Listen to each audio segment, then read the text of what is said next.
ಈಗ ತಿರುಪತಿನಲ್ಲಿ ಏನಾದ್ರೂ ನಮ್ಮ ಮುಸ್ಲಿಂ ಸಮುದಾಯದ ಸಹೋದರನ ಯಾರನ್ನಾರು ಒಂದ್ 4 ಜನ ಹಾಕೊಂತೀರಾ ಕಮಿಟಿಗೆ ನಾನು ಕೇಳುವಂತದ್ದು.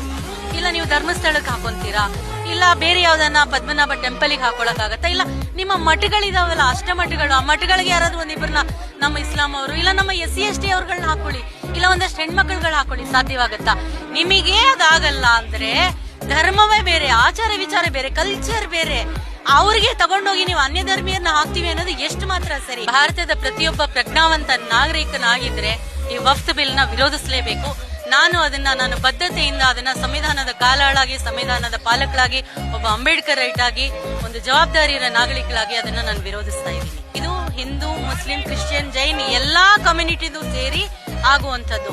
ಇದು ಬರೀ ವಫ್ತ್ ಬೋರ್ಡ್ಗೆ ಅಂತ ಇವತ್ತು ಹೇಳ್ತಾರೆ, ನಾಳೆ ದಿನ ಹಿಂದೂ ಬೋರ್ಡ್ಗೂ ತರ್ತಾರೆ, ನಾಳಿದ್ದು ಕ್ರಿಶ್ಚಿಯನ್ ಬೋರ್ಡ್ಗೂ ತರ್ತಾರೆ, ಎಲ್ಲದಕ್ಕೂ ಇದನ್ನ ಅನ್ವಯ ಮಾಡ್ತಾರೆ. ಹಾಗಾಗಿ ಬೇಸಿಕ್ ಇವಾಗ ವಿರೋಧಿಸ್ಲಿಲ್ಲ ಅಂದ್ರೆ ಮುಂದಿನ ದಿನಗಳಲ್ಲಿ ಇದಕ್ಕೆ ಉಳಿಗಾಲವೇ ಇಲ್ಲ. ನಂತರ ಏನ್ ಮಾಡ್ತಾರೆ, 1 ನೇಷನ್ 1 ಕ್ಯಾಸ್ಟ್ 1 ರಿಲಿಜಿಯನ್ ಅಂತ ಹೇಳ್ತಾರೆ. ಸೊ ಅದಲ್ಲ, ನಮ್ಮ ಭಾರತ ವಿವಿಧತೆಯಲ್ಲಿ ಏಕತೆಯನ್ನು ಕಾಣುವಂಥದ್ದು. ಸೊ ಹಾಗಾಗಿ ಸರ್ವಧರ್ಮ ಸಮನ್ವಯಕ್ಕೆ ಇಲ್ಲಿ ಜಾಗ ಇರುವಂತದ್ದು. ಇಲ್ಲಿ ನೀವು ಒನ್ ನೇಷನ್ 1 ರಿಲಿಜಿಯನ್ ಯಾವುದೇ ಕಾರಣಕ್ಕೂ ನಡೆಯಲ್ಲ. ಕಾಲಗಳಿಂದ ಸ್ವತಂತ್ರ ಹೋರಾಟದ ಮುಂಚಿನಿಂದ ನಾವೆಲ್ಲ ಒಟ್ಟೊಟ್ಟಿಗೆ ಇದ್ದಂತವ್ರು. ಇವತ್ತು ನಮ್ಮನ್ನ ಒಡೆದಾಳೋ ಕೆಲಸ ಈ ಸರ್ಕಾರಗಳು ಕುರ್ಚಿ ಆಸೆಗೋಸ್ಕರ ಮಾಡ್ತಾ ಇದ್ದಾರೆ. ಅದನ್ನ ನಾವು ಯಾವತ್ತೂ ವಿರೋಧಿಸ್ತೀವಿ.